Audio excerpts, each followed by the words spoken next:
प्रिय दोस्तों, बहुत बहुत स्वागत है आपका फिर से नई वीडियो के साथ में। आज हम लोग बायोलॉजी की 14th नंबर की जो वीडियो है, हमारी 14वें नंबर की जो वीडियो है, उसके बारे में डिस्कस करेंगे। 14वें नंबर की जो वीडियो है इसका जो बैकग्राउंड है वो वीडियो नंबर 13 है, इससे पहले ही जो आ चुकी है, जहाँ पर हमने एक जनरल इंट्रोडक्शन लिया है जूलॉजी के बारे में, जिसको हम जंतु विज्ञान कह देते हैं। इस जंतु विज्ञान के तहत हम जो पढ़ने जा रहे हैं यहाँ पर वीडियो में अपनी, वो एनिमल किंगडम के बारे में पढ़ेंगे। इसको हम क्या बोल देते हैं? इसको हम बोल देते हैं जंतु जगत या जीव जगत कह सकते हैं इसको, जीव जगत। और जीव जगत के अंतर्गत बहुत सारे क्या होते हैं? बहुत सारे संघ होते हैं, फाइलम होते हैं बहुत सारे। इन संघ में प्रमुख रूप से जो संघ बटे हुए हैं वो दो रूप में बटे हुए हैं। एक मैंने आपको बताया था कि एक ऐसे थे जिनको हम इनवर्टिब्रेट्स कहते हैं, इनवर्टिब्रेट्स कहते हैं, या इसको हम इनकॉर्डेट्स भी कह देते हैं। और इसी को ही कहीं ना कहीं हिंदी में हम कहते हैं अकशेरुकी, अकशेरुकी। यानी कि ऐसे प्राणी जिनके पास में क्या ना हो, जिनके पास में बोन्स नहीं होती है, अस्थियां नहीं होती है। आपको पता है कि अस्थियों के निर्माण में प्रमुख रूप से जो दो एलिमेंट्स होते हैं, जो तत्व होते हैं, वो कौन कौन से होते हैं? कैल्शियम होता है और फॉस्फोरस होता है, कैल्शियम और फॉस्फोरस। तो ऐसे प्राणियों में कैल्शियम और फॉस्फोरस से इनका जो स्केलेटन सिस्टम होता है या कंकाल तंत्र हम कह देंगे, वह इनमें नहीं पाया जाता है। इसलिए इनको हम अकशेरुकी कहते हैं। जबकि मैंने आपको बताया था कि इसमें टोटल 9 फाइलम है। टोटल कितने संघ है इसमें? 9 संघ है। इन्हीं के बारे में आज हम पढ़ने जा रहे हैं। आपने अगर 13वें नंबर की वीडियो देखी है तो आपको वहाँ पर डिटेल में पता चल जाएगा कि वो कौन कौन से हैं। उन्हीं को हम फिर यहाँ पर डिटेल में पढ़ेंगे। दूसरे मैंने आपको बताए थे कि दूसरे को बोलते हैं हम वर्टिब्रेट्स। वर्टिब्रेट्स को हम कोर्डेट्स भी कह सकते हैं। और कोर्डेट्स के लिए शब्द क्या होगा? उसको हम कह देते हैं कशेरुकी, कशेरुकी। यानी कि ऐसे प्राणी, कौन से प्राणी? कशेरुकी प्राणी। ऐसे प्राणी जिनके पास में क्या होती हैं? बोन्स पाई जाती हैं। जिनके पास में बोन्स होती हैं यानी कि अस्थियां होती हैं। और अगर अस्थियां हैं तो उनके पास में एक डेफिनेट स्ट्रक्चर भी होगा बॉडी का, एक निश्चित उनका आकार होता है शरीर का। और जो निश्चित आकार है वो किसके कारण होता है? वो होता है उनके बोन्स के द्वारा बने हुए कंकाल के कारण। इसको हम कंकाल तंत्र कह देंगे, या हम इसको स्केलेटन सिस्टम कह देंगे, या स्केलेटल सिस्टम भी इसको कहा जा सकता है। स्केलेटल भी इसको कह सकते हैं, स्केलेटल सिस्टम। तो आज हम जो डिस्कस करने वाले हैं यहाँ पर, जो हमारी क्लास का प्रमुख जो वीडियो रहेगा ये वाला, उसमें हम पढ़ेंगे किसके बारे में? अकशेरुकी प्राणी के बारे में। प्रिय दोस्तों, जो इनवर्टिब्रेट्स होते हैं जिनको हम अकशेरुकी प्राणी कह सकते हैं, जो इनवर्टिब्रेट्स होंगे इनको क्या कह सकते हैं हम? अकशेरुकी प्राणी, इनवर्टिब्रेट्स। अंग्रेजी में इसको ऐसे लिखा जाएगा। जो ये वाले प्राणी होते हैं इनमें भी दो पोर्शन हैं समझने के। जैसे कि मैं पहले भी वीडियो में आपको ऑलरेडी समझा चुका हूँ, लेकिन मैं चाहता हूँ कि आप जरा सी कहीं पे चूक ना करें और अच्छी तरीके से आप इन चीज़ों को समझ भी पाए। इसलिए एक बार फिर से बता देता हूँ। मैंने आपको बताया था कि एक फाइलम ऐसा था, एक फाइलम यानी कि एक संघ ऐसा भी था जो कैसा था? यूनिसेलुलर था। यानी कि यूनिसेलुलर का मतलब एक कोशिकीय, और एक कोशिकीय का मतलब क्या होगा? यानी कि ऐसा प्राणी होगा कि जो एक एक ही कोशिका से मिलकर के बना होता है। बाकी के जो 8 थे, बाकी के जो 8 फाइलम्स थे, 8 संघ थे, वो कैसे थे? वो मल्टी सेलुलर थे। मल्टी सेलुलर का मतलब क्या होगा? इसका मतलब होता है कि ये इनके शरीर में बहुत सारी कोशिकाएं होंगी, यानी कि बहु कोशिकीय होंगे, एक से अधिक कोशिका से मिलकर बनने वाले। जैसे कि ये कोई कोशिका है तो इसी कोशिका से पूरा शरीर का उसका निर्धारण होता है, जो यहाँ पर था इस वाले संघ में, जिसको हम एक कोशिकीय कह देंगे। जबकि मल्टी सेलुलर में क्या होता है? एक से अधिक जो है क्या पाई जाती है? वहाँ पर कोशिकाएं पाई जाती है। वो 2 भी हो सकती है, वो 100 भी हो सकती है, वो करोड़ भी हो सकती है। इसका जो हमने उदाहरण देखा था वो क्या था? Phylum protozoa. इसके बारे में हम ऑलरेडी डिस्कस कर भी चुके हैं पहले, यानी कि संघ प्रोटोजोआ, जहाँ पर हमने पढ़ा था अमीबा के बारे में, यूग्लिना, पैरामीशियम, वो सारी चीज़ें थी यहाँ पर। और बाकी के जो ये मल्टी सेलुलर है, यही आज की हमारी क्लास का टॉपिक है। आज इन्हीं के बारे में हम डिस्कस करते हुए आगे बढ़ेंगे कि कौन कौन से 8 संघ ऐसे हैं। और यहाँ से बहुत सारे क्वेश्चंस पूछे जाते हैं। ज़्यादातर जो यहाँ पर क्वेश्चंस आएंगे वो पूछे जाते हैं आपसे एग्जाम्पल्स के। जैसे आपसे पूछ लेगा कि जो जैसे होता है, आपने देखे भी होंगे कि जैसे होता है केंचुआ, जो केंचुआ है, अर्थवॉर्म है, वो कौन से वाले फाइलम का हिस्सा है। पूछ लेगा कि जैसे टिड्डी वगैरह होती है, ग्रासहोपर होता है, इंसेक्ट्स होते हैं, कीट पतंगे जिनको कह देते हैं, वो कौन से वाले का हिस्सा होगा, कौन से फाइलम में पड़ता है, आर्थ्रोपोडा में पड़ता है कि एनिलिडा में पड़ता है। तो ऐसे ऐसे क्वेश्चन यहाँ से पूछे जाते हैं।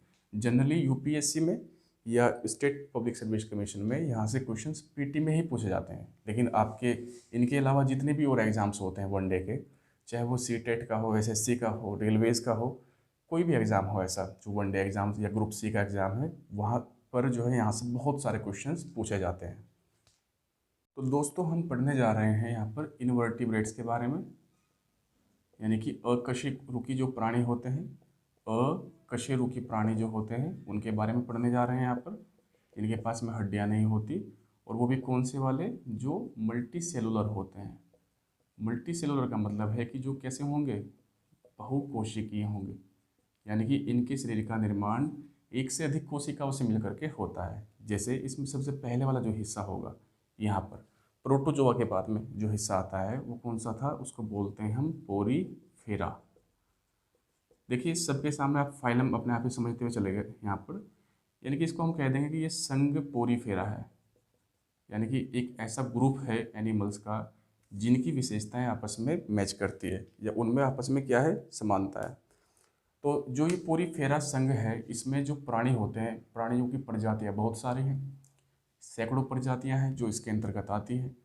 और ये सभी की सभी जो प्रजातियां होंगी उनकी विशेषताएं आपस में क्या करती है, मैच करती है आपस में, यानी कि एक दूसरे के साथ में समानताएं रखते हैं ये। इसलिए इन सभी प्राणियों को हमने एक ही संघ में रखा है, जिसका नाम है पोरीफेरा।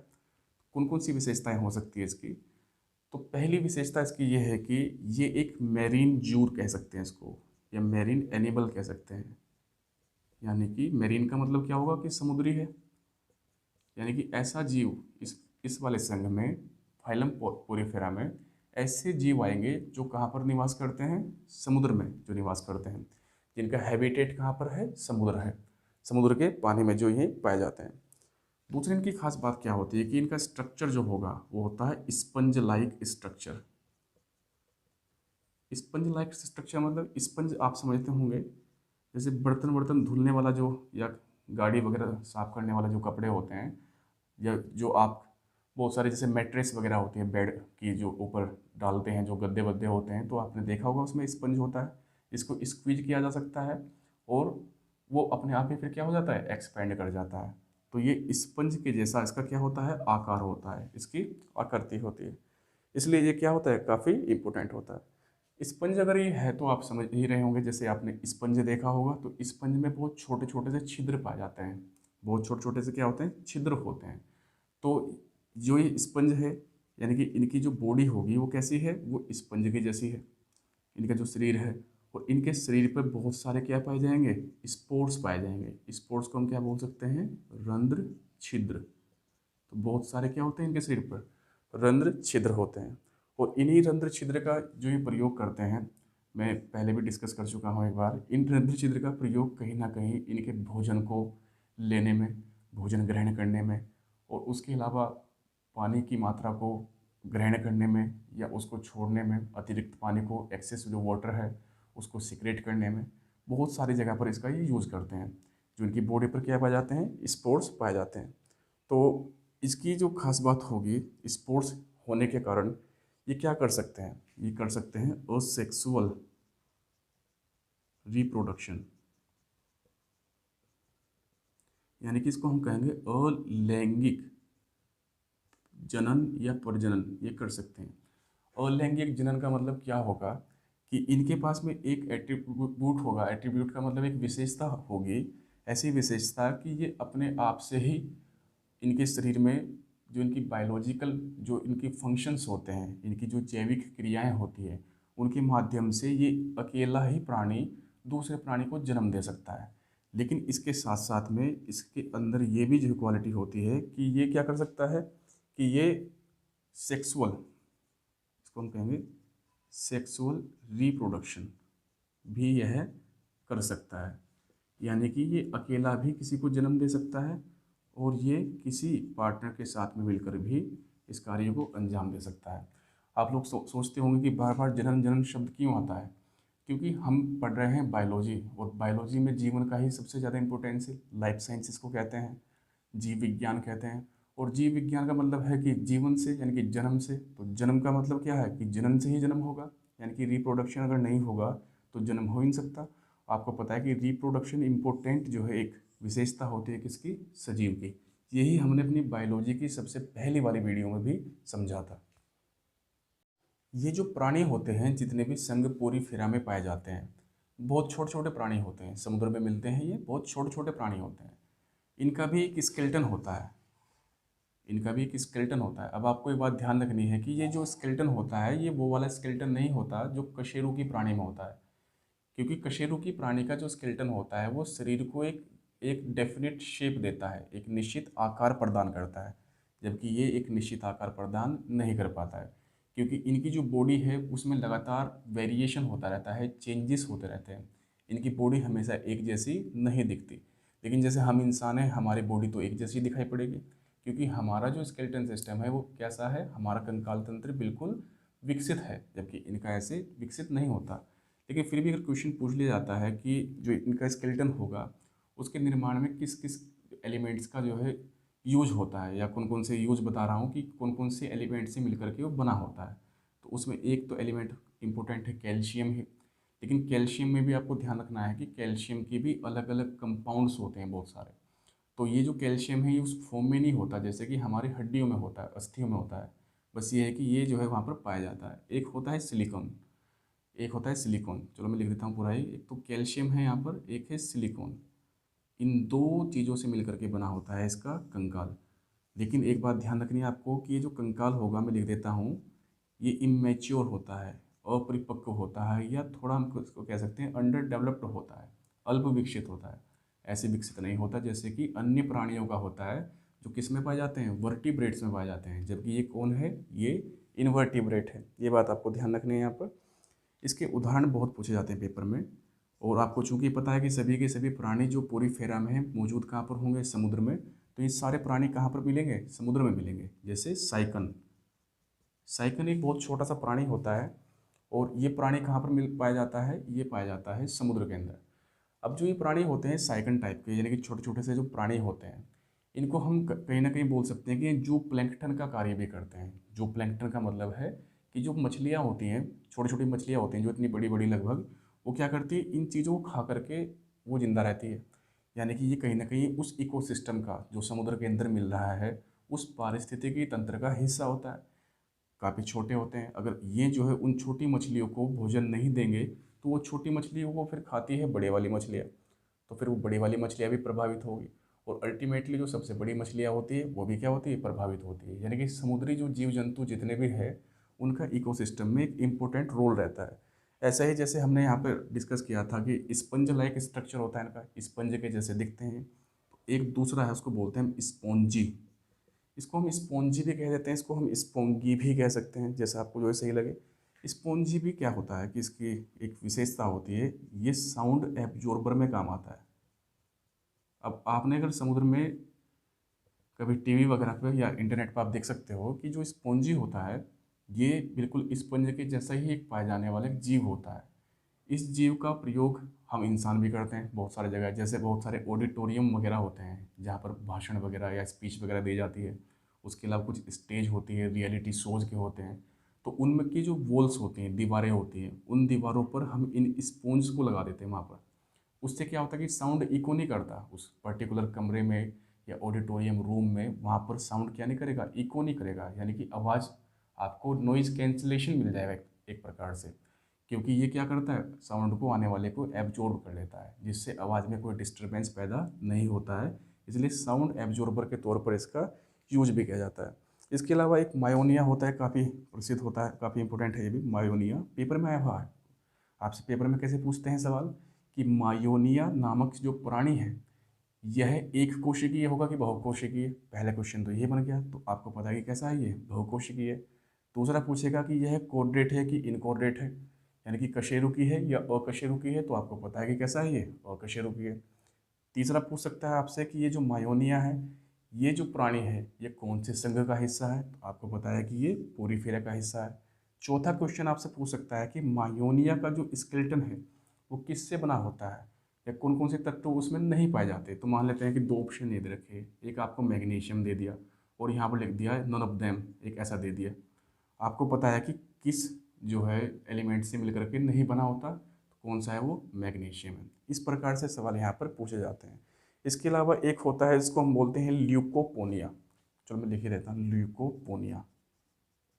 ये हालांकि ज़्यादा नहीं पूछा गया पेपर में ल्यूकोपोनिया, लेकिन फिर भी मैं यहाँ पर इसलिए लिखवा रहा हूँ क्योंकि पेपर में आने की संभावनाएं रहती है। लेकिन आपको ये जो दो है ये तो बहुत ज़्यादा इंपॉर्टेंट है, बहुत बार पेपरों में पूछे जा चुके हैं कि ये कौन से फाइलम का हिस्सा होते हैं। दूसरा जो प्रमुख यहाँ पर एक फाइलम होता है उसको हम कहते हैं फाइलम सिलेंट्रेट। Phylum coelenterate. देखिए जो ये शब्द होते हैं, मैं एक बार आपसे क्लियर भी करना चाहूँगा कि ये शब्द थोड़े से आपको देखने में डिफ़िकल्ट लग सकते हैं, लेकिन जब आप इसको बार बार पढ़ लेते हो ना, एक दो बार इसको आप प्रोनाउंसिएशन कर लेते हो, अपने मुंह से बोल करके उच्चारण इसका कर लेते हो, तो ये बोलने आसान हो जाते हैं। कुछ बच्चे इसको कोलेंट्रेट भी जो समझ सकते हैं। शुरुआती तौर पर मैंने भी इसको कोलेंट्रेट ही समझा था, लेकिन बाद में जब मैंने इसको देखा तो इसका मतलब ये उच्चारण कैसे होगा, सीलेंट्रेट। तो जो सीलेंट्रेट नाम का ये जीव होगा, ये भी एक प्रकार से एक्वाटिक एनिमल होता है। एक्वाटिक एनिमल का मतलब हो गया कि ये जलीय जीव होता है, यानी कि इस जीव की जो उत्पत्ति है वो कहाँ पर हो सकती है, जल में हो सकती है, बाहर नहीं पाया जा सकता। लेकिन सवाल ये पूछा जा सकता है कि कौन से प्रकार के जल में होगा, तो ये मैरीन यानी कि समुद्री जल में भी हो सकता है। और ये जो फ्रेश वाटर होता है, फ्रेश वाटर मतलब जो ताज़ा, ये मीठा पानी जिसको हम कह देते हैं। आपको पता है कि समुद्र का पानी कैसा होता है, वो खारा होता है, जबकि मीठा पानी होता है जिसको हम फ्रेश वाटर कह देते हैं। तो ये हर प्रकार से पाया जाता है। समुद्र के अलावा ये मीठा पानी कहाँ कहाँ पर होता है, जैसे कि भाई रिवर्स होती हैं, बहुत सारी नदियाँ होती हैं, बहुत सारे तालाब होते हैं, बहुत सारी झीलें होती हैं। ऐसी जगह को के जो पानी होते हैं उनको हम बोलते हैं फ्रेश वाटर।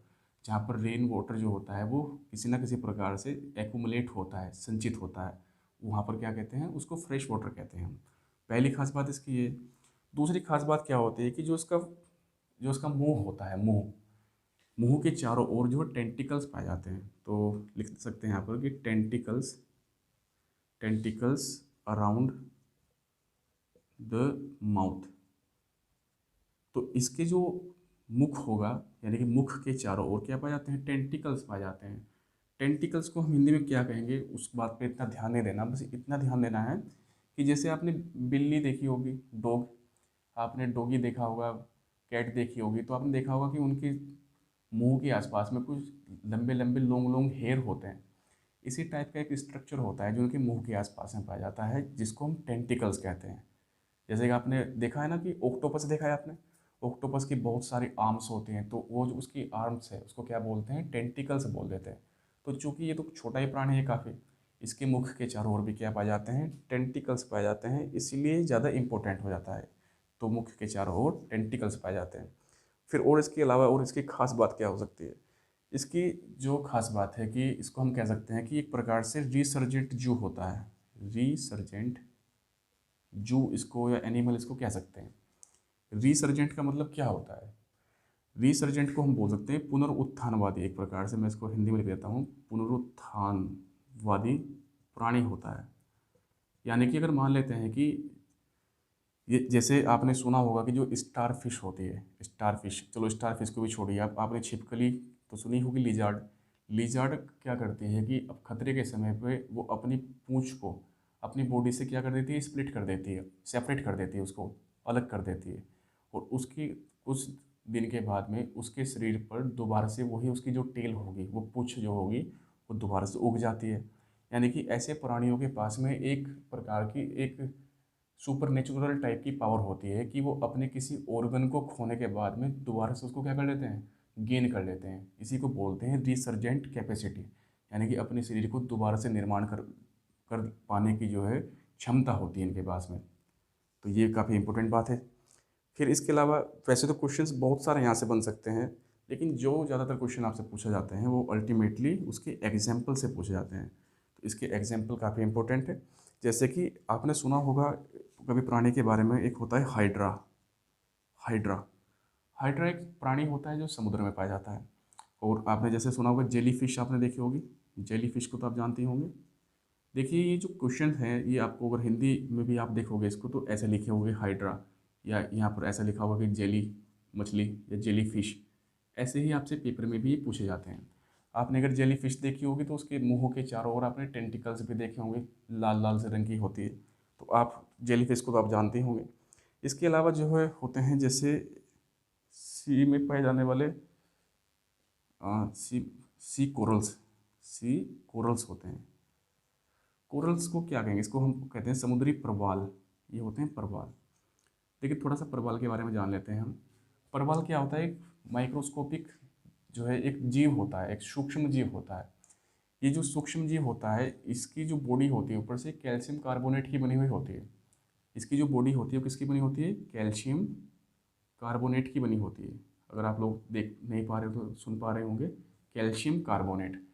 तो ये क्या होता है कि ये किसी जो है जो महाद्वीपीय मगन तट होता है, यानी कि तट के आसपास के क्षेत्र में समुद्र के अंदर ही जहाँ पर प्रकाश ठीक ठाक मात्रा में पहुँच रहा हो और अप्रोप्रिएट कंडीशंस हो, समुद्री प्रदूषण ना हो, एक अच्छा जो है पानी हो वहाँ पर, ज़्यादा ब्रैकिश ना हो, यानी कि ज़्यादा वहाँ पर धुंधला पानी ना हो, थोड़ा साफ सा हो, स्वच्छ सा हो। ऐसी जगह पर जो है कोरल वहाँ पर जो है एग्जिस्ट करते हैं, वहाँ पर पाए जाते हैं। तो ये क्या होते हैं, ये मरते रहते हैं वहीं पर ही, अपना जीवन पूरा करने के बाद में दूसरे और पैदा हो जाते हैं वहीं पर ही। ऐसे ही प्रोसेस चलता रहता है जिसकी वजह से कभी कभी बहुत बड़े बड़े द्वीपों का निर्माण हो जाता है, जिनमें चट्टानें पाई जाती है लाइम स्टोन की, जिसको हम लाइम स्टोन कह देते हैं। आपने सुना भी होगा चूना पत्थर कह देते हैं। चूना पत्थर में क्या पाया जाता है, कैल्शियम कार्बोनेट होता है, ये आप सभी जानते हैं। तो सी कोरल भी क्या है, छोटे छोटे जीव भले ही होते हैं लेकिन ये बड़े बड़े द्वीपों को अपने सैकड़ों या हजारों सालों की प्रक्रिया में जन्म दे देते हैं। तो ये बहुत इंपॉर्टेंट है, पेपर में बहुत बात आया हुआ है कि कोरल किसका हिस्सा। तो ये कोरल है, ये भी CO से बनना यानी कि सिलेंट्रेट होगा ये। इसके अलावा जो एक उदाहरण और भी इसका पूछा जाता है वो होता है जो कोरल के जैसे मिलता जुलता होता है, उसको बोलते हैं हम सी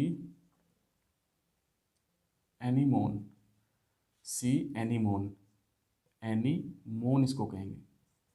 तो जो सी एनीमोन होता है, यहाँ पर ई के बाद में ए भी आएगा, ए मैं दोबारा लिख देता हूँ, सी एनीमोन। ये जो प्राणी होता है ये भी काफ़ी छोटा प्राणी होता है जो कोरल्स के आसपास में ही पाया जाता है। और छोटी छोटी मछलियाँ इसको क्या करती है, इसको अपने भोजन के रूप में जो खा लिया करती है। जैसे आपने देखा होगा कि जेली फिश को तो जो है इंसान भी बहुत खाते हैं, सी फूड में काफ़ी प्रचलित रहती है ये वाली फसली जो मछली है, ये फिश है जो।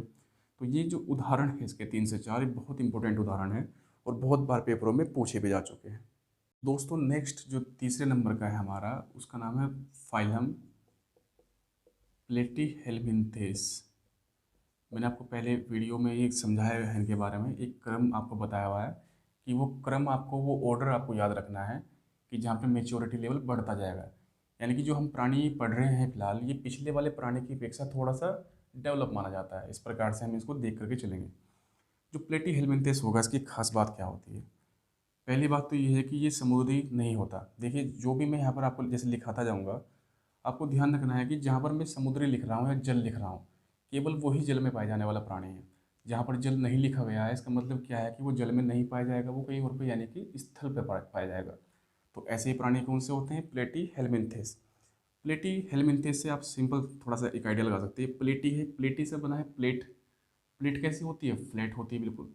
तो यानी कि होता है क्या, फ्लैट होता है पहली बात तो। हेलमिन्थेस शब्द जो होता है बायोलॉजी की भाषा में, इसको हम कहते हैं वोम।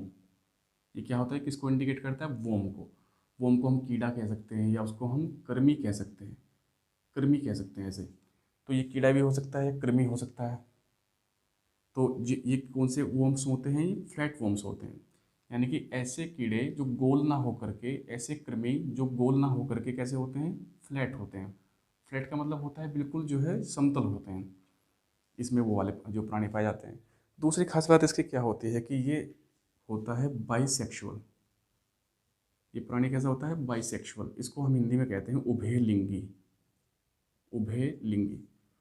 उभयलिंगी प्राणी ऐसे प्राणी होते हैं कि जो चाहे मेल होता है चाहे फीमेल हो, ये दोनों के दोनों क्या कर सकते हैं, चाहे तो मेल हो चाहे फीमेल हो, दोनों ही क्या कर सकते हैं, रिप्रोड्यूस कर सकते हैं, यानी कि जन्म दे सकते हैं।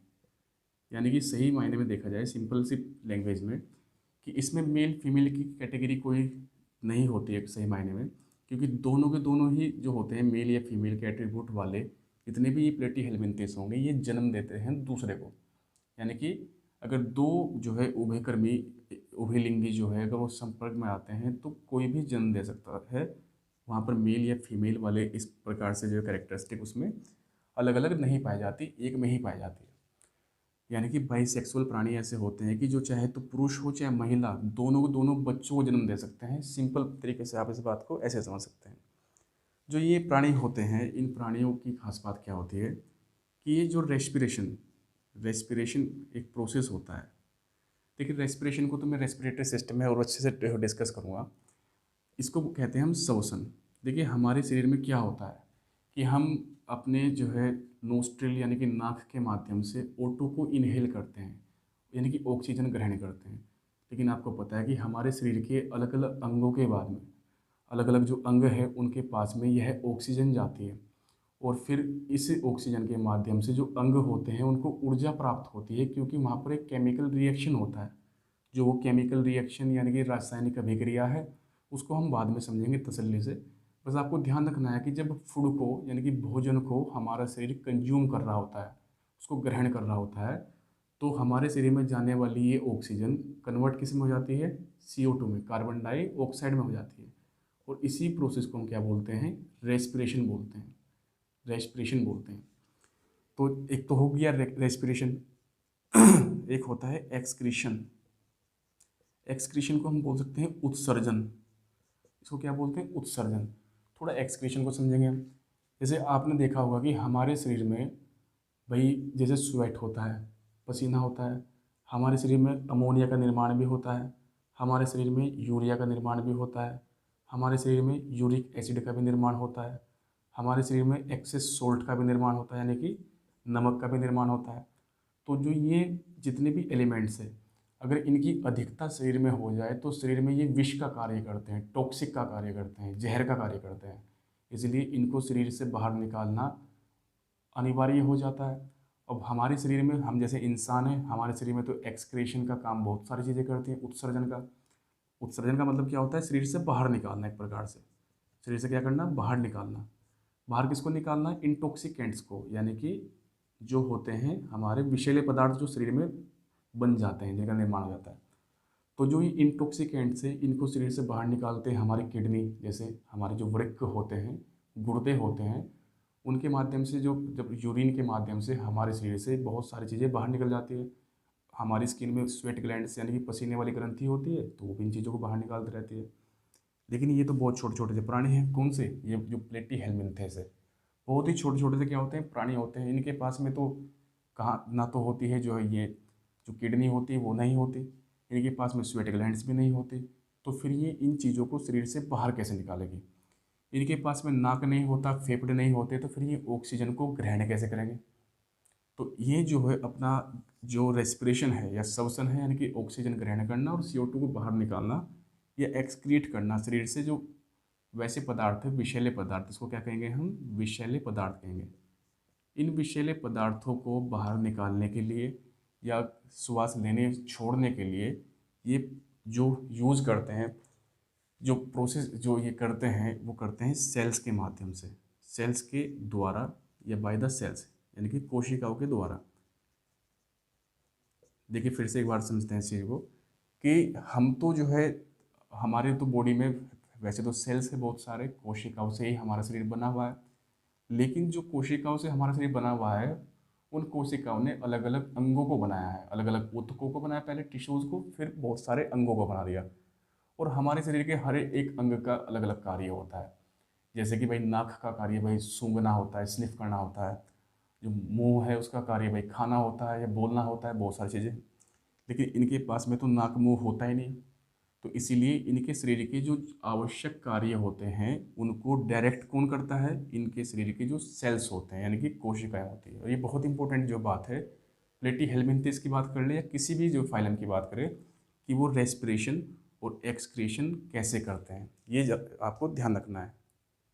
दोस्तों वैसे तो बहुत सारे उदाहरण भी हो सकते हैं प्लेटीहेल्मिन्थेस के, लेकिन आपको दो उदाहरण ऐसे हैं जो पेपरों में भरमार तरीके से पूछे जा चुके हैं पहले। रेलवे का एग्ज़ाम हो, एसएससी का एग्ज़ाम हो, यहाँ तक कि यूपीएससी का एग्ज़ाम हो, ये क्वेश्चंस कई बार पूछे जा चुके हैं और आगे भी ये पूछे जाएंगे। तो इनके दो उदाहरण बहुत फेमस है। एक तो होता है टेप फॉर्म। टेप फॉर्म, आपने टेप का मतलब समझते हो ना? टेप का मतलब जैसे जिसको हम फीता बोल देते हैं, फीता, फीता कर्मी इसको कहेंगे, फीता कर्मी। देखिए ये कर्मी चाहे तो ऐसे होगा लिखा हुआ शायद, या ऐसे होगा। इसको आपको बस ध्यान रखना कि कर्मी की बात हो रही है, यानी कि कीड़े की बात हो रही है, एक वॉर्म की बात हो रही है। टेप फॉर्म जनरली जो होता है ये कभी कभी हमारे शरीर के अंदर भी पैदा हो जाता है, हम हमारे शरीर में बीमारियां भी पैदा कर देता है। फीता आपने देखा ही होगा, फीता कैसा होता है? फ्लैट होता है बिल्कुल। तो इसीलिए इसको टेप फॉर्म जो कहते हैं, क्योंकि टेप के जैसा दिखता है, जैसे फीता होता है ना ऐसा, उसके जैसा दिखता है। एक तो होता है गोल वाली जो है, जो लेस होते हैं गोल वाले, एक होते हैं कैसे जो फ्लैट वाले होते हैं। तो उन फ्लैट जो वाले जो ये होते हैं, फ्लैट टेप भी इनको कह सकते हैं, फ्लैट वाले जो फीते होते हैं उनके जैसा ही दिखता है, इसलिए इसको टेप फॉर्म कहा जाता है, क्योंकि ये बिल्कुल फ्लैट होता है जैसे कि यहाँ पर भी लिखा हुआ है। दूसरा होता है एक ऐसा ही जो और कीड़ा होता है या कृमि होता है जिसको बोलते हैं हम प्लेनेरिया। आप इसके नाम से बता सकते हो, प्लेन की बात हो रही है, प्लेन का मतलब है कि समतल, यानी कि प्लेनेरिया नाम का जो कीड़ा होता है या कृमि होता है वो भी इसका ही उदाहरण है। ये दो उदाहरण ऐसे हैं जो बहुत बार पेपरों में पूछे जा चुके हैं फाइलम प्लेटी हेलमिन्थेस में। नेक्स्ट जो आता है इसके बाद में उसको हम बोलते हैं एस हेलमिन्थेस। कहीं कहीं पर इसको एस के हेलमिन्थेस भी लिखा हुआ है। आपको जैसा सही लगे आप इसको लिख सकते हो, बस स्पेलिंग में आपको मिस्टेक नहीं करनी है।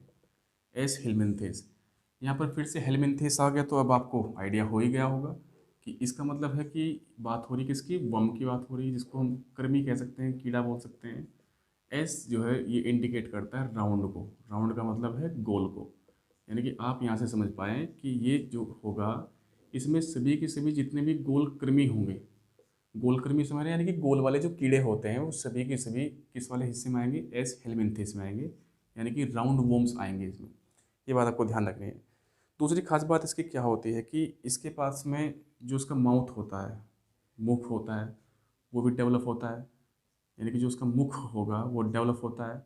इसके अलावा जो उसकी एनएस होगी, एनएस को बोलते हैं हम गुहा। गुहा मतलब जहाँ से जो पाचित भोजन के जो अवशेष होते हैं वो बाहर जो शरीर से किए जाते हैं, तो गुहा भी इसके पास में क्या होती है, मौजूद होती है। और इसके अलावा इसके पास में एक चीज़ होती है जिसको हम बोलते हैं नर्वस सिस्टम। नर्वस सिस्टम यानी कि तंत्रिका तंत्र, इसके पास में तंत्रिका तंत्र भी मौजूद होता है। तंत्रिका तंत्र का सिंपल सा मतलब है कि बात हो रही ब्रेन की, बात हो रही किसकी, मस्तिष्क की, यानी कि शुरुआती मस्तिष्क कह सकते हैं इसको, या मस्तिष्क की भांति यह कार्य जो है करने का इसके पास में एक छोटा सा नर्वस सिस्टम होता है। ये इतना डेवलप नहीं होता जैसे हमारा है, हमें कब क्या बोलना है, कहाँ पर जाना है, कहाँ पर देखना है, हमें तो सारी बातें पता है, लेकिन इसको इतना नहीं पता होता। तो लेकिन नर्वस सिस्टम पाया जाता है, लेकिन इतना ज़्यादा डेवलप नहीं होता है जितना कि हम इंसानों में या किसी अन्य प्राणियों में ये होता है। इसके कुछ उदाहरण होते हैं, उदाहरण काफ़ी प्रसिद्ध है इसके और कई बार पेपरों में आते भी हैं। उदाहरण काफ़ी इंपॉर्टेंट है इसके, बस उदाहरणों का आपको स्पेशली ध्यान रखना है कि कौन कौन से उदाहरण इसके ऐसे हैं जो पेपरों में पूछे जा चुके हैं ऑलरेडी। जैसे कि एक प्रसिद्ध उदाहरण है जिसको हम बोलते हैं एस्केरिस। ये देखिए ये सभी के सभी टेक्निकल नाम है, इसलिए इनका कोई हिंदी में तो अलग से नाम नहीं होगा, बस आप इसको इस प्रकार से पढ़ सकते हो एस्केरिस। एस्केरिस जो है क्या है, एक राउंड वॉर्म है, यानी कि एक गोलकृमि है। इसके अलावा एक काफ़ी प्रसिद्ध होता है जिसको हम बोलते हैं वुचेरिया, एक होता है वुचेरिया। ये बहुत इंपॉर्टेंट है। ये इंपॉर्टेंट क्यों है, क्योंकि इसका क्या होता है कि ये एक डिसीज़ होती है जिसको हम बोलते हैं फिलारियल डिसीज। फिलारियल डिसीज यानी कि फिलेरिया नाम की एक बीमारी होती है। ये जो फिलेरिया नाम की जो बीमारी होती है जनरली जो है बच्चों में पाई जाने वाली एक बीमारी होती है। इस बीमारी के बारे में तसल्ली से डिस्कस हम बाद में भी करेंगे और भी अच्छे तरीके से। एक होते हैं जिनको हम बोलते हैं थ्रेड वॉर्म्स। थ्रेड वॉर्म्स का मतलब, थ्रेड वॉर्म्स का मतलब होता है जो ये, लिख दो इसके बारे में भी, थ्रेड वॉर्म्स। इसको हम बोलते हैं धागा कर्मी। यानी कि ऐसे जो कीड़े जो धागा नुमा होते हैं, आपने देखा होगा छोटे छोटे जो धागे टाइप के होते हैं, ये जो धागा नुमा जो कीड़े होते हैं ये पाए जाते हैं जो चाइल्ड होता है, बच्चे होते हैं उनकी एनस में, उनकी जो गुहा होती है वहाँ पर पाए जाते हैं। आपने देखा होगा कि जो कभी कभी बच्चों के पेट में कीड़े हो जाते हैं, तो जो कीड़े होते हैं वो कौन से वाले कीड़े होते हैं? थ्रेड वुम्स होते हैं। बोल देते हैं कि मिट्टी मिट्टी खाने के वैसे हुए कैसे हुए, लेकिन ये जो होते हैं इनको बच्चे की जो एनस होती है, एनएस का मतलब है कि जो लार्ज इंटेस्टाइन होती है बच्चों की, वहाँ पर कभी कभी फूड का सही प्रकार से जो पाचित नहीं होकर गया होता ऊपर से, उसमें जो है कभी कभी सड़न पैदा हो जाती है, जिसके कारण ये इस टाइप के जो थ्रेड वम्स होते हैं ये पैदा हो जाते हैं वहाँ पर। तो ये कहाँ पर पाया जाता है? बच्चों की जो एनस होती है उसमें पाया जाता है। और ख़ास करके ये ज़्यादातर जो बहुत छोटे छोटे बच्चे होते हैं, 5 साल से जो कम के बच्चे होते हैं, ज़्यादातर उनकी एनएस में ये चीज़ें, ये वाला जो कृमि है ये वहाँ पर पाया जाता है। नेक्स्ट वाला जो इम्पोर्टेंट फाइलम है उसको हम कहते हैं एनिलिडा। ये ज़्यादा इम्पोर्टेंट है, बाकी की अपेक्षा ज़्यादा इम्पोर्टेंट है, क्योंकि यहाँ से क्वेश्चन बहुत बार पूछे जाते हैं। देखिए मैं उम्मीद करके चलता हूँ बच्चों आपसे कि आप लोग आराम से इसको हिंदी में भी लिख ही सकते हो, क्योंकि सारी चीज़ें मैं भी हिंदी में भी बोलता हूँ, तो मुझे उम्मीद है कि आप इसको लिख सकते हो आराम से। तो जो संघ एनिलिडा, इसको क्या बोलते हैं हम? संघ एनिलिडा। आप इस प्रकार से नोट्स बना सकते हो, जो भी आप बच्चे बना रहे होंगे नोट्स यहाँ पर। तो फाइलम एनिलिडा नेक्स्ट नंबर पे जो आता है, इसकी क्या क्या खास बात होती है, आप इसको बस एक सिंपल से समझ लेना कि बात हो रही केचुए की। जब भी केचुआ आता है, केचुए जैसी जो कोई दूसरी चीज़ आती है, उसका संबंध किससे है? उसका संबंध इससे है। तो आपसे केचुए की अगर बात हुई है तो आपको ये बात पता चल गई होगी कि जो ये होगा केचुआ, केचुआ भी एक प्रकार का क्या है? एक वर्म है, एक कीड़ा है। यानी कि ये भी क्या होगा? एक राउंडेड वर्म होगा, यानी कि गोलकृमि होगा ये भी एक प्रकार से। लेकिन इस गोलकृमि में की जो विशेषता होती है, जो इसको एस हेलमिंथेस यानी कि पहले वाले से अलग बनाती है, वो क्या बनाती है कि जो इसकी बॉडी होती है, इसका जो शरीर होता है, उस शरीर पर बहुत सारे होती है, the body beards the rings, यानी कि इसके शरीर पर बहुत सारे छल्ले नुमा आकृति होती है। यानी कि बहुत सारे क्या होते हैं? छल्ले नुमा आकृति होती है इसकी, छल्ले नुमा आकृति। जैसे आपने बचपन में अगर जो पढ़ा होगा बायोलॉजी वगैरह, तो आपने कुछ केचुए वगैरह देखे भी होंगे, आपने उनकी फोटोग्राफ्स वगैरह देखे होंगे, फिगर्स देखे होंगे। केचुए इस टाइप के होते हैं, आपने देखा होगा इस टाइप से बने हुए होते हैं केचुए, बहुत ही माइक्रोस्कोपिक अगर तरीके से देखेंगे उनको तो इस टाइप से बने होते हैं केचुए ऐसे। तो आपने देखा कि जो ये रिंग लाइक स्ट्रक्चर दिख रहा है ना आपको यहाँ पर, ऐसे रिंग्स होते हैं बहुत सारे, ये यही क्या है? यही पाए जाते हैं इसके शरीर के ऊपर, इसलिए जो है ये इसकी एक विशेषता बन जाती है। इसके अलावा अगर इसकी हम बात करते हैं तो एक शब्द होता है जिसको हम बोलते हैं एलिमेंट्री कैनल। अभी इसके बारे में डिस्कस करेंगे हम। एलिमेंट्री कैनल, एलिमेंट्री कैनल को हम कहते हैं आहार नाल, आहार नाल। तो जो एलिमेंट्री कैनल होती है वो इसके पास में होती है, पूरी डेवलप होती है। डेवलप्ड मतलब यानी कि विकसित होती है। थोड़ा डिस्कस कर लेते हैं एलिमेंट्री कैनल के बारे में कि ये क्या होती है। जैसे कि हम लोग सभी के सभी खाना खाते हैं, तो खाने को सबसे पहले तो हम कहाँ पे रखते हैं? कहाँ पे जो है उसको लेते हैं? माउथ में, यानी कि मुख में। और फिर मुख से लेकर के फिर बाद में जो हमारे स्टोमक में जाता है, हमारे जो ओइसोफेगस से होता हुआ स्टोमक में जाएगा, वहाँ के बाद में फिर ड्यूडेनम में जाएगा, उसके बाद में फिर स्मॉल इंटेस्टाइन वाले पार्ट में जाएगा, फिर लार्ज इंटेस्टाइन के वाले पार्ट में, फिर अल्टीमेटली एनएस में जाएगा। एनएस मतलब जो हमारी गुहा होती है, जहाँ से हम जो रेजिडुअल पार्ट्स होता है, यानी कि जो अवशेष होते हैं भोजन के, उसको हम बोलते हैं प्रोसेस को डिफिकेशन। आगे जा कर के पढ़ेंगे उस चीज़ को। तो वहाँ से ये खाना फिर बाहर निकल जाता है हमारे जो रेजिडुअल्स के रूप में। तो मुंह से लेकर के गुहा तक का जो हिस्सा होता है उसी को हम क्या बोलते हैं? एलिमेंट्री कैनल बोलते हैं। और ये पूरा पूरा एक तरीके से डेवलपिंग फॉर्म में पाया जाता है किसमें? जो फाइलम एनिलिडा में प्राणी होते हैं, जिनमें से केंचुआ हुआ, जोंक वगैरह जो होती है, ये सभी के सभी जो होते हैं। इसके अलावा अगर हम और देखें इसमें कि क्या क्या चीज़ें होती हैं एनिलिडा में, जैसे कि इनका जो ब्लड होगा, ये पहले प्राणी इस प्रकार के होंगे जो हमने पहले से पढ़ते हुए हम आ रहे हैं, उनमें तो ब्लड ब्लड का कोई इतना बड़ा जो है रोल नहीं होता। आपने कभी देखा भी नहीं होगा, जो बच्चे के पेट में होने वाले कीड़े होते हैं उनमें तो ब्लड वगैरह पाया नहीं जाता। लेकिन ये ऐसे होते हैं प्राणी पहले कि जिनका जो रक्त होता है वह लाल रंग का होता है। इनका रक्त लाल रंग का होता है, लाल रंग का होता है इनका रक्त। ये इनकी खास बात है। केंचुए वगैरह को आपने देखा भी होगा। दूसरी अलग से इसकी और ख़ास बात क्या होती है कि इनका जो नर्वस सिस्टम होता है, नर्वस सिस्टम शब्द फिर से आ गए यहाँ पर, इसको हम तंत्रिका तंत्र कहते हैं, तंत्रिका तंत्र कहते हैं इसको। तो जो तंत्रिका तंत्र वाला हिस्सा है इसका, यानी कि मस्तिष्क की बात हो रही, वो भी क्या होता है, डेवलप होता है। जैसे कि एक उदाहरण के तौर पर मैं आपको बताता हूँ। मान लीजिए कि कोई केंचुआ रास्ते में आपने देखा है, कोई पड़ा हुआ है कोई केंचुआ, अगर आपने उसको छोटी मोटी उंगली उंगली कुछ लगा दी तो वो एकदम से तिड़कने लगता है, ऐसे जो हो जाता है वो एकदम से आपको, ताकि आप एकदम से आश्चर्य में आ जाओ। वो ऐसा इसलिए करता है कि ताकि वो अपनी जान को बचा सके। समझ रहे हैं ना बात को।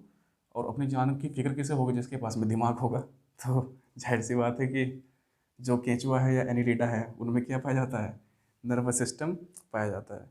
इसके अलावा और इनकी खास बात क्या क्या होती है उसको भी हम यहाँ पर नोट करते चलेंगे। ये यूनिसेक्सुअल और बाईसेक्सुअल दोनों हो सकते हैं। यूनिसेक्सुअल भी हो सकते हैं और बाईसेक्सुअल भी हो सकते हैं, यानी कि एक लिंगी भी हो सकते हैं और द्विलिंगी भी हो सकते हैं। एक लिंगी भी हो सकते हैं और द्विलिंगी भी हो सकते हैं। एक लिंगी और द्विलिंगी का मतलब यहाँ पर किस बात से है? यानी कि इनमें सिर्फ एक लिंग भी पाया जा सकता है, यानी कि ये क्या तो मेल ही हो सकता है। कुछ प्राणी ऐसे होते हैं जो सिर्फ और सिर्फ मेल या फीमेल ही होते हैं। कुछ प्राणी ऐसे होते हैं जिनमें मेल और फीमेल दोनों पाए जाते हैं। जैसे हम इंसान हैं, हम कैसे हैं, हमारे पास में तो हम तो मेल भी है फीमेल भी है। लेकिन इनमें क्या होता है कि कुछ प्राणी ऐसे पाए जाते हैं जो सिर्फ और सिर्फ एक ही लिंग के होते हैं, जिनमें सिर्फ क्या तो पुरुष ही होगा या सिर्फ और सिर्फ मादा होगी। और जो भी होगा, पुरुष हो या मादा, उनके पास में ये कैपेसिटी होती है कि वो दूसरे बच्चे को अपने आप ही जन्म देते हैं। जैसे कि आपने कुछ फिल्मों में देखा होगा कि कुछ डायनासोर ऐसे होते थे कि जिनको जो है अंडा जो है देने के लिए भाई रिप्रोडक्शन की आवश्यकता पड़ती है। यानी कि रिप्रोडक्शन के माध्यम से, प्रजनन के माध्यम से वो क्या होंगे, अंडा देंगे, लेकिन उनको किसी भी पार्टनर की आवश्यकता नहीं पड़ती। तो जिनको किसी पार्टनर की आवश्यकता नहीं है वो यूनिसेक्सुअल होते हैं, जिनको पार्टनर्स की आवश्यकता होती है वो बाइसेक्सुअल कहलाते हैं। बात जो इम्पोर्टेंट है वो ये है कि ये जो रेस्पिरेशन का प्रोसेस करते हैं, रेस्पिरेशन को हम क्या बोलते हैं, श्वसन बोलते हैं। भाई सिंपल समझना है आपको, फिलहाल यहाँ पर आगे डिस्कस में हम तसल्ली से करेंगे कि ऑक्सीजन को तो ग्रहण करना, यानी कि इनहेल करना, ग्रहण करना, ठीक है। और जो CO2 होती है उसको क्या करना, उसको एक्सहेल करना। एक्सहेल का मतलब उसको, श्वास को छोड़ना, इसको हम कह सकते हैं। तो जो ऑक्सीजन को ग्रहण करना और ऑक्सीजन को छोड़ना जो होता है, उसी को हम क्या बोल देते हैं, रेस्पिरेशन कह देते हैं, जैसे कि हमने पहले भी डिस्कस किया ऑलरेडी। और ये हर एक के जो है शरीर में अलग अलग अंगों के द्वारा ये की जाती है। तो जैसे हमारा जो शरीर है, हम इंसानों का, हमारे पास में तो बहुत डेवलप बॉडी है, इसलिए हम ऑक्सीजन को ग्रहण भी करते हैं, उसको हम CO2 को जो एक्सेल यानी कि बाहर श्वास छोड़ते भी हैं, और हमारे शरीर के अंदर ये फंक्शंस भी होते हैं। रेस्पिरेशन को हम अच्छे से समझेंगे रेस्पिरेटरी सिस्टम में, इसलिए मैं फिलहाल उसको यहाँ पर इतना डिटेल में नहीं लेके जा रहा हूँ, बस आपको बेसिक समझना है। तो जो ये श्वसन करते हैं, ये करते हैं, इनके पास में नाक तो होता ही नहीं। अगर इनके पास में नाक नहीं है, फेफड़े नहीं है, तो फिर ये श्वास कहाँ से लेंगे और कहाँ पर उसको इकट्ठा करेंगे। तो ये काम डायरेक्टली करते हैं कहाँ से, अपनी स्किन से। ये पेपर में आया हुआ क्वेश्चन है, बहुत इंपॉर्टेंट क्वेश्चन है कि जो फाइलम एनिलिडा में, संघ एनिलिडा में पाए जाने वाले प्राणी होते हैं, वो, इसको हम एक तरीके से बोल सकते हैं गैसियस एक्सचेंज। गैसियस एक्सचेंज यानी कि गैसों का आदान प्रदान, गैसों का आदान प्रदान। तो गैसों का जो आदान प्रदान करते हैं ये, या रेस्पिरेशन या श्वसन करते हैं, वो किसके माध्यम से करते हैं, त्वचा के माध्यम से करते हैं। साथ साथ में उम्मीद है आपको कि आप नोट करते हुए जा रहे होंगे। रेस्पिरेशन के बाद में जो बॉडी का इंपॉर्टेंट फंक्शन होता है वो होता है एक्सक्रीशन। उसको बोलते हैं हम एक्सक्रीशन, या कह सकते हैं इसको हम उत्सर्जन। उत्सर्जन का मतलब सिंपल मैंने आपको बताया था कि यानी कि शरीर से जो विषैले पदार्थ होते हैं उनको बाहर निकालना। उनको बाहर निकालने की प्रक्रिया ही क्या कहलाती है, एक्सक्रीशन कहलाती है या उत्सर्जन कहलाती है। तो एक्सक्रीशन करते हैं किसके द्वारा, थ्रू नेफ्रॉन्स। किसके द्वारा करते हैं ये, नेफ्रॉन्स के। इसको हम हिंदी में भाई नेफ्रॉन ही कहेंगे। और इसको आपको थोड़ा समझना है, नेफ्रॉन क्या होता है। देखिए हमारी जो किडनी है, आपने देखा होगा कि हमारी किडनी इस टाइप की किडनी होती है हमारे शरीर में। इस किडनी में करोड़ों की तादाद में, लाखों की तादाद में क्या होते हैं, बहुत छोटे छोटे से किडनी डक्ट्स होते हैं। किडनी डक्ट, डक्ट का मतलब होता है कि बहुत ही माइक्रोस्कोपिक, जिनको आप डायरेक्टली नहीं देख सकते, नलिकाएं होती हैं, छोटे छोटे पाइप्स होते हैं। उन्हीं को क्या बोलते हैं, उनको बोलते हैं नेफ्रॉन्स। उनमें जो है ब्लड हमारा एंटर करता है, ब्लड एंटर करने के बाद में उसमें जितने भी विषैले पदार्थ होते हैं उनको ब्लड ये जो डक्ट्स होते हैं वहीं का वहीं रोक लेते हैं और फिल्टर करके शुद्ध जो रक्त होगा उसको आगे भेज देते हैं। और बाकी का जो अशुद्ध पदार्थ होंगे उनको यूरिन के माध्यम से क्या हो जाएगा, वो शरीर से बाहर आ जाते हैं। तो इनको हम बोलते हैं नेफ्रॉन्स, जो छोटे छोटे होते हैं। इसलिए नेफ्रोलॉजी का मतलब क्या होता है, द स्टडी ऑफ किडनी। आपको मैंने वहाँ पर बता रखा ब्रांचेस के बारे में, आप देख सकते हो बायोलॉजी के दूसरे तीसरे नंबर की वीडियो में इसके बारे में डिस्कस भी किया है हमने। तो ध्यान रखना है कि नेफ्रॉन यानी कि किडनी का पूर्व रूप होता है ये पूरी की पूरी डेवलप किडनी नहीं होती, इसको हम कह सकते हैं वृक्क का पूर्व रूप। किडनी का जो पूर्व रूप होता है उसको हम नेफ्रॉन कहते हैं। तो एक्सक्रीशन ये प्राणी करते हैं नेफ्रॉन से। तो ये पहले ऐसे प्राणी होते हैं जिनके पास में नेफ्रॉन्स पाए जाते हैं। इसके पहले वाले एक्सक्रीशन वगैरह अपने डायरेक्टली शरीर से करते थे, विसरण के माध्यम से कर दिया, या उन्होंने डायरेक्टली अपने सेल के माध्यम से कर दिया। इसके कौन कौन से उदाहरण हो सकते हैं? उदाहरण एक तो आपको पता ही है यहाँ पर। दूसरा जो इसका हो सकता है उदाहरण, वो जैसे मैंने आपको बताया था कि जोंक वगैरह होती है, जोंक की भी अलग अलग प्रजातियाँ होती है। तो चलो मैं लिख देता हूँ, जैसे जोंक है, जोंक की प्रजातियाँ होती है जैसे कि एक तो होती है लीच, एक तो होती है लीच, एक होती है नेरिश, एक होती है नेरिश। ये दोनों की दोनों प्रजातियाँ होती है जो कि फाइलम एनिलिडा का हिस्सा होती है। क्वेश्चन ये भी पूछा गया था यहाँ पर कि जो केंचुआ होता है, केंचुआ, देखिए केंचुए में आपको पता है कि इसका ब्लड है लाल रंग का, इसके पास में रक्त होता है और रक्त को पंप करने के लिए बॉडी में हार्ट की आवश्यकता पड़ती है। तो हार्ट यानी कि हृदय, तो जाहिर सी बात है कि इसका जो हृदय होगा वो भी किसी न किसी फॉर्म में होगा। तो ध्यान रखना कि जो इसका हार्ट होता है, या इसका क्या मतलब एनिलिडा की बात हो रही है जो संघ में इसमें आते हैं यहाँ पर। तो एनिलिडा संघ में आने वाले जितने भी प्राणी होंगे उनका जो हृदय होता है यानी कि हार्ट होता है, उनका जो हृदय होता है उसमें 4 चैम्बर्स होते हैं, 4 चैम्बर्स होते हैं। ये बहुत इंपॉर्टेंट बात है, ये आपको ध्यान रखनी है कि 4 पेयर्ड हार्ट कह सकते हैं इसको, या 4 चैम्बर्ड हार्ट कह सकते हैं, यानी कि 4 कोष्ठकों वाला होता है। ये आया हुआ क्वेश्चन है। हालांकि जो है हो सकता है कि दोबारा पूछे ना पूछे, जैसे कि इंसानों का जो हार्ट होता है इसमें कितने होते हैं, 4 पाए जाते हैं। जबकि मछलियाँ वगैरह में जो है 2 होते हैं, एम्फीबियंस वगैरह होते हैं उनमें 3 होते हैं। तो हम उनको तसल्ली से आगे डिस्कस करेंगे बाकियों को तो। लेकिन यहाँ से एक बार क्वेश्चन पूछ लिया गया था ये, तो इसलिए मैंने आपको यहाँ पर इसको डिस्कस कर लिया है। अगला जो इम्पोर्टेंट हमारा फाइलम है उसका नाम है आर्थ्रोपोडा। फाइलम आर्थ्रो, अगर आपको नहीं समझ में आता कि कैसे जो है उसको हम प्रोनाउंसिएशन करें तो लिख करके कर लीजिएगा कि आर्थ्रो कर दिया पहले, फिर पोडा कर दिया। तो आर्थ्रोपोडा इसको कैसे लिख देंगे हम, आर्थ्रो, आर्थ्रो यानी कि एक र यहाँ भी लगेगा और यहाँ पर भी, और पोडा, तो संघ आर्थ्रोपोडा। अब आर्थ्रोपोडा से आपको एक शब्द निकल करके आ रहा सामने आपको, जैसे बोलते हैं ना जैसे होता है ऑर्थोपोडिक या ऑर्थोपेडिक जिसको बोल देते हैं, यानी कि हड्डियों से जुड़ा हुआ कहीं ना कहीं। तो आप लोगों को ध्यान रखना कि हार्ट आर्थ्रोपोडा जो प्राणी होते हैं एक प्रकार से इनका जो शरीर होता है वो एक डेफिनेट शेप में होता है, यानी कि सॉफ्ट बॉडी नहीं होती इनकी, इनकी बॉडी ज़्यादा सॉफ्ट नहीं होती। कुछ प्राणी में ऐसे होते हैं जिनकी बॉडी बहुत रिजिड भी होती है, इसलिए जो है ये थोड़ा सा इंपॉर्टेंट बनता है। अब आर्थ्रोपोडा जो होगा हमें पहचान कैसे होगी कि ये आर्थ्रोपोडा है? इसकी जो बॉडी होती है, पहला प्राणी ऐसा होता है कि जो बॉडी होगी इसकी, इसका जो शरीर होगा उसमें वो एक प्रकार से डिवाइडेड होता है हेड में, और जो इसका थोरेसिक केज होता है इसको थोरेक्स कह देते हैं, अभी मैं इसको हिंदी में भी आऊँगा। और एब्डोमेन, एब्डोमेन को हम कहते हैं पेट वगैरह, यानी कि जो उदर कहते हैं इसको हिंदी में उदर। थोरेक्स का मतलब होता है कि धड़ की बात हो रही है यहाँ पर, जैसे शरीर के नीचे एक धड़ होता है, ये सिर होता है। यानी कि ये ऐसा प्राणी होता है जिसका शरीर जो है डिवाइड होता है, डिवीजन होता है इसमें, डिवाइडेड इनटू किस किस में जो है ये बटा हुआ है, सिर में, धड़ में और उदर में, यानी कि पेट में। एक तो इसकी खास बात यह है क्योंकि जो पहले वाले प्राणी थे उनका शरीर कहीं ना कहीं आपस में जॉइंटेड था, मिला हुआ था। जैसे केंचुए को देख लो आप, इससे जो पहले वाला था उसका जो शरीर था वो कैसा था, वो बिल्कुल पता नहीं चलता था कि उसका सर कहाँ पर है और उसका थोरेक्स कहाँ पर है, उसका पेट कहाँ पर है। लेकिन इस वाले प्राणी में इन बातों का पता चल रहा है। तो पहली खास बात इसकी ये है। दूसरी खास बात इसकी क्या होगी कि जो इसकी जो ये रेस्पिरेशन करता है, रेस्पिरेशन का मतलब होता है श्वसन, फिर से वहीं पर आ गए हम, रेस्पिरेशन यानी कि श्वसन यानी कि गैसियस एक्सचेंज। ये जो श्वसन करता है ये शरीर के किस हिस्से से करता है, तो रेस्पिरेशन ये करता है, जैसे कि एक होता है सीलम, इसको हम कह देंगे सीलम, इम्पोर्टेंट वर्ड है ये। और होता है गिल्स, एक होता है गिल्स यानी गलफड़े।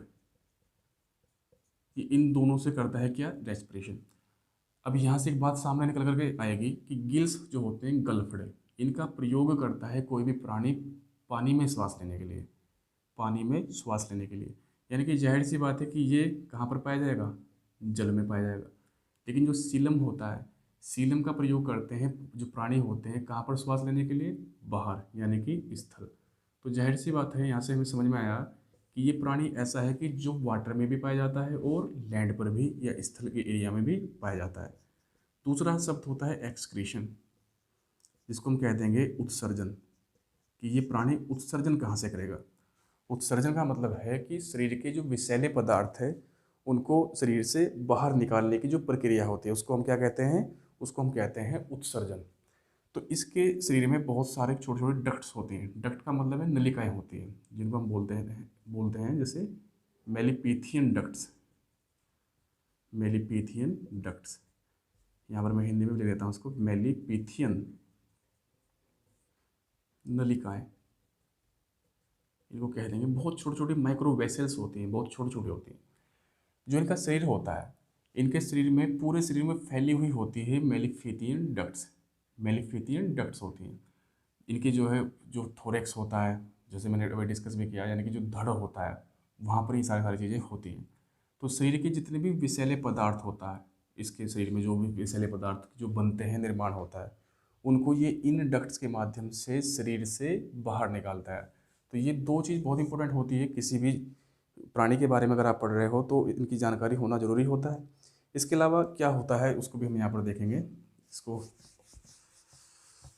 ये जो प्राणी होगा ये होता है यूनिसेक्सुअल। नेक्स्ट जो विशेषता इसकी है वो क्या है, यूनिसेक्सुअल। कि ये यूनिसेक्सुअल को हम बोल सकते हैं कि ये एक लिंगी होगा, एक लिंगी इसको कह सकते हैं। यानी कि ऐसा प्राणी होगा कि जिसको किसी पार्टनर की आवश्यकता, जिसको किसी पार्टनर की आवश्यकता नहीं पड़ती है। ये प्राणी कैसा होता है कि जिसको किसी पार्टनर की आवश्यकता नहीं जो है पड़ती है।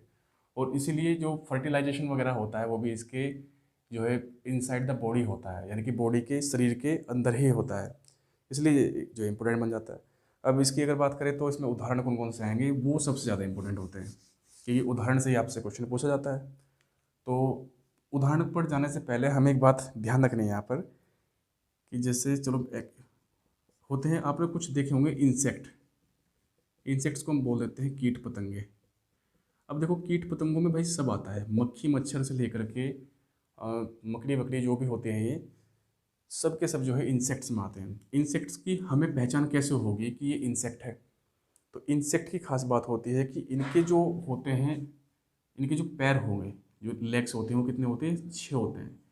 इनके शरीर में 6 लेग्स होते हैं, ये बात आपको ध्यान रखनी है। जैसे चींटी वगैरह आपने देखी होगी, एंट वगैरह जो होती है उनके भी कितने पैर होते हैं, 6 पैर होते हैं। इनके जो विंग्स होते हैं वो 4 से 6 तक जो है वेरी कर सकते हैं।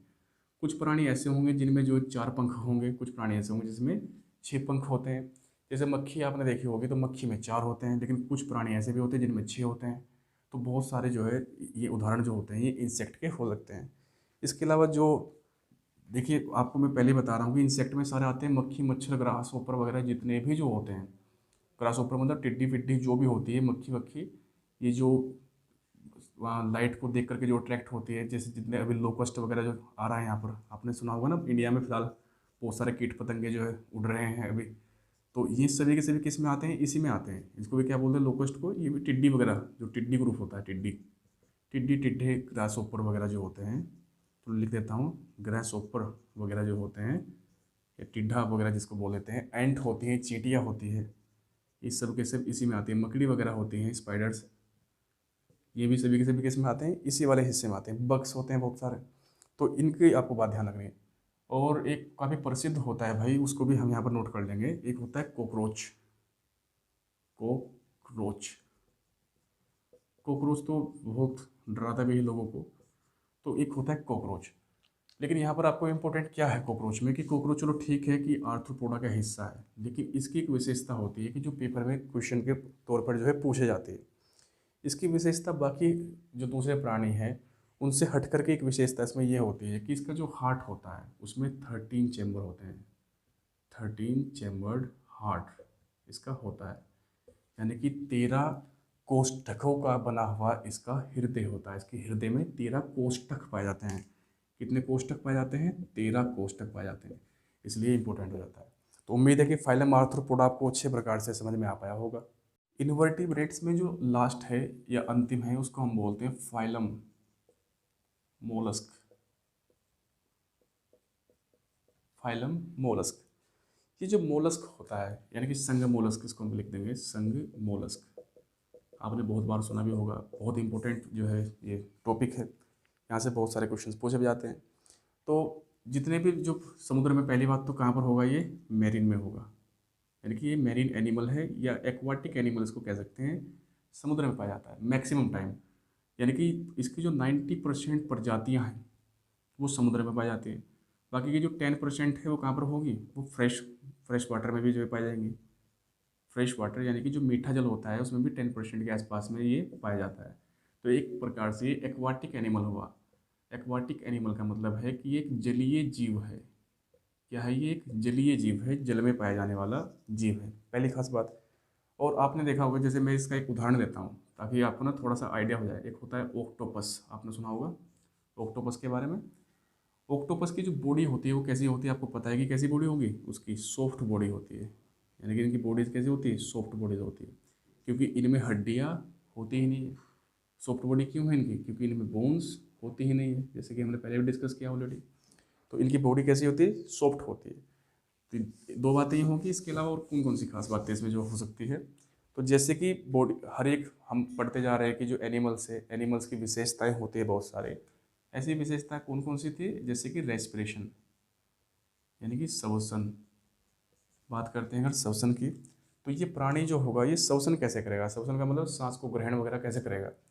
तो ये करता है कैसे? गिल्स के माध्यम से, क्योंकि आपको पता है कहाँ पर पाया जा रहा है, ये पाया जाता है पानी के अंदर, यानी गलफड़ों के माध्यम से करेगा, गलफड़ों के माध्यम से करेगा। इसके अलावा एक होता है गलफड़ों की जैसी आकृति होती है, इसको मेंटल बोल देते हैं। ये मेंटल जैसे जो, ये जो जैसे गिल्स होते हैं, आपने मछली देखी होगी, मछली के जो वो मुंह के पास में वो ऐसे बाहर और अंदर की ओर वो होता रहता है उसका, तो उससे वो सांस ले रही होती है, श्वसन कर रही होती है गिल्स के माध्यम से। लेकिन जो डीप ओशन में रहते हैं, डीप ओशन मतलब जो ज़्यादा गहराई में रहते हैं, ज़्यादा गहराई में मछलियों का जो गलफड़े है वो काम नहीं कर सकते, और ऐसी जगह पर जो काम करता है, श्वास लेने में हेल्प करता है, वो क्या करता है? मेंटल। इसलिए ऑक्टोपस वगैरह जो होते हैं, इनके पास में गिल्स के अलावा मेंटल भी होते हैं, ताकि जो है वो गहरी जगह पर क्या कर सके? श्वसन कर सके। उसको हिंदी और इंग्लिश दोनों में क्या कहेंगे? मेंटल कहेंगे। लेकिन ये एक्सक्रीशन कहाँ से करेगा? एक्सक्रीशन की अगर बात करते हैं इसकी, तो एक्सक्रीशन तो इसका जो शरीर होगा, एक्सक्रीशन यानी कि उत्सर्जन। उत्सर्जन आपको पता ही है, उत्सर्जन का मतलब है कि शरीर से विषैले पदार्थों को बाहर निकालना। तो एक्सक्रीशन यानी कि उत्सर्जन ये करता है अपने शरीर में पाए जाने वाले किडनीज के माध्यम से। यानी कि ये ऐसा प्राणी होता है जिसके शरीर में हम इंसानों की तरह किसका विकास हो गया होता है? किडनीज का। किडनी मतलब इसके पास में वृक्क होगा, और उस वृक्क का ये फायदा उठाता है किस चीज़ में? जो है उत्सर्जन को करने में। इसके अलावा इसके पास में एक एलिमेंट्री कैनल भी होती है, एलिमेंट्री कैनल, इसको हम आहार नाल कह देते हैं। तो इसके पास में एक आहार नाल होती है जो पूरी पूरी विकसित रूप में होती है। आहार नाल के बारे में हम ऑलरेडी समझ चुके हैं कि ये क्या होता है, तो इसलिए ये इम्पोर्टेंट हो जाता है।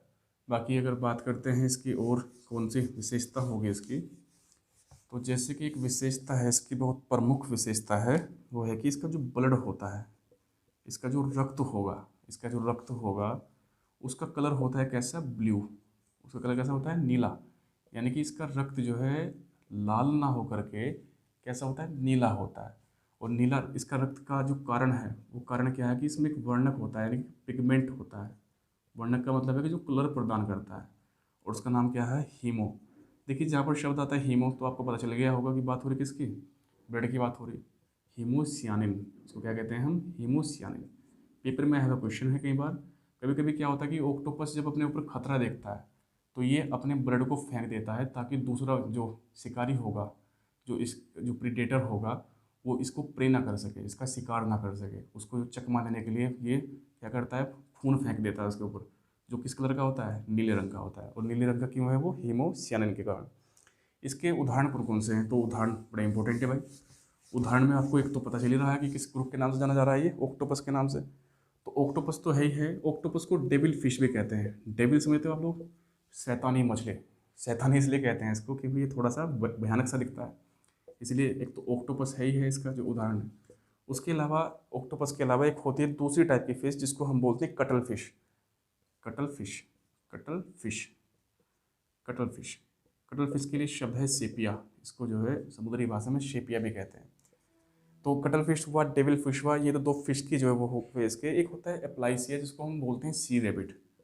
ये भाई एक बात ध्यान रखनी है कि इसके उदाहरण बहुत इंपॉर्टेंट है, बहुत ज़्यादा इंपॉर्टेंट है क्योंकि सारे पूछे गए अभी तक। तो इसको हम बोलते हैं एप्लाइशिया। ये प्राणी भी कहाँ पर पाया जाता है, ये भी समुद्र के अंदर पाया जाता है, इसके नाम में सी लिखा हुआ। ये क्या है कि देखो खरगोश के जैसी इसके आकृति होती है, थोड़ा बहुत हल्का फुल्का मैचिंग होती है। ऐसा नहीं कि ये समुद्र में दौड़ने वाला कछुआ है, बस उसके से थोड़ा बहुत मिलता जुलता होता है। बहुत छोटा भी होता है, ज़्यादा बड़ा नहीं होता प्राणी, इसलिए इसको सी रैबिट जो है कहा जाता है। इसके अलावा जैसे आपने सुना होगा, जैसे एक होता है स्क्विड। स्क्विड क्या होते हैं कि जैसे आपने देखी होगी ना, कुछ मछलियाँ वगैरह होती हैं जो वाइट वाइट से कलर की होती हैं, वाइट वाइट से कलर की, जो ट्रांसपेरेंट टाइप की होती हैं, वो ऊपर नीचे जो समुद्र में जो आ जा रही होती हैं उनको हम स्क्विड्स कहते हैं। तो ये जो है चार इसके प्रमुख उदाहरण हैं जहाँ से पेपर में बहुत बार क्वेश्चंस पूछे भी जा चुके हैं। जो 9th नंबर का फाइलम है उसको कहते हैं हम एक्टिनोडर्मेटा। एक्टिनोडर्मेटा कहते हैं। अब एक्टिनो और डर्मेटा इसको हम कैसे समझेंगे कि जहाँ पर भी डर्मी शब्द होगा या डर्मेटा शब्द होगा, तो जैसे आप जानते हो कि भाई डर्मेटोलॉजी को क्या बोलते हैं हम, स्टडी ऑफ स्किन। इसी प्रकार से आप समझ पा रहे होंगे कि डर्मेटा का संबंध कहीं ना कहीं किससे है, स्किन से है। तो जो इसके प्राणी होते हैं, इसके जो प्राणी होंगे उनकी जो बॉडी होगी और बॉडी पर जो स्किन होगी यानी कि त्वचा होगी, जो शरीर पर इनकी त्वचा होती है उस त्वचा में पाए जाते हैं स्पाइक्स। स्पाइक्स या इनकी कह सकते हैं हम स्पिनी स्किन होती है, यानी कि कांटेदार त्वचा होती है इनकी। इनकी त्वचा पर छोटे छोटे कांटे पाए जाते हैं, कांटेनुमा जो है आकृतियाँ होती हैं। जैसे कि कुछ उदाहरण इसके हम देख सकते हैं कि उदाहरण इसके हम देखेंगे कि ये प्राणी मिलेंगे कहाँ पर, तो ये मैरीन जू होते हैं। मैरीन जू का मतलब है कि ये समुद्री समुद्री जीव होते हैं, समुद्र में पाए जाते हैं ये सभी सभी। जैसे एक होती है स्टार फिश, आपने नाम सुना होगा उसका। एक होता है सी अर्चिन, ये भी काफ़ी फेमस रहता है सी अर्चिन। दो ये काफ़ी फेमस है यहाँ पर। स्टार फिश की कैपेसिटी क्या जो होती है, रिसर्जेंट कैपेसिटी। रिसर्जेंट कैपेसिटी का मतलब होता है कि इसको पहले मैं लिख देता हूँ, रिसर्जेंट कैपेसिटी यानी कि पुनरुत्थान। पुनरुत्थान, जो पुनरुत्थान करने की क्षमता होती है वो बहुत ज़्यादा होती है। पुनरुत्थान मतलब किस बात से, कि अगर इसके शरीर पर कोई घाव हो जाए, कोई वाउंड हो जाए, या कोई इसके शरीर का कोई हिस्सा भी अलग हो जाए, जैसे मान लीजिए कि ये स्टारफिश है, इस टाइप से होते स्टारफिश, अगर ये वाली आर्म इसकी अलग भी हो जाए तो कुछ टाइम के बाद में ये रीग्रो कर जाएगी, अपने आप जो है बन जाएगी। इसी प्रकार से होता है जो सी अर्चिन होता है उसकी भी कैपेसिटी ऐसी होती है। ऐसी एक होती है जिसको हम बोलते हैं ब्रिटल स्टार। तो ब्रिटल स्टार जो फिश है ये भी काफ़ी इंपॉर्टेंट फिश है। और इसके अलावा जो एक होता है कुकुमेरिया, कुकुमेरिया, ये सभी के सभी प्राणी पाए जाते हैं समुद्र में, और सभी के सभी फाइलम एक्टिनोडर्मेटा में इनको माना जाता है। ध्यान रखना है एक्टिनोडर्मेटा, जहाँ पर डर्मेटा का संबंध कहीं ना कहीं स्किन से है, तो ये बात आपको ध्यान रखनी है। इसके अलावा हम और बातें करें इसके बारे में, तो रेस्पिरेशन सेम वही चीज़ें हैं।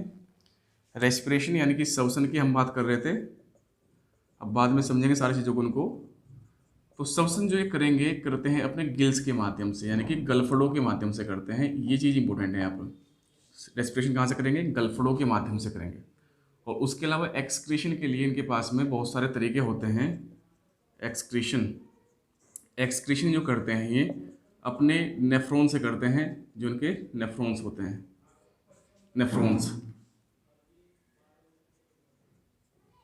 नेफ्रॉन्स को हम बोल देते हैं किडनी का ही जो पहला रूप होता है वर्क का एक रूफ होता है, किडनी का एक रूफ होता है, उसको बोल देते हैं हम नेफ्रॉन्स। तो इस प्रकार से जो फाइलम एकिनोडर्मेटा है, इसका ये फंक्शंस होते हैं और ये इसके उदाहरण है। यहाँ से क्वेश्चंस डायरेक्टली पूछे जाते हैं।